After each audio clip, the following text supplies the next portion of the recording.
Aqui, galera, ventilador Britânia turbo, dá pra colocar na parede, tem uma inclinação boa,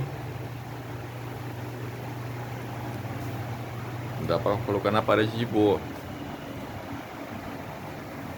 Recomendo pra vocês. Ó,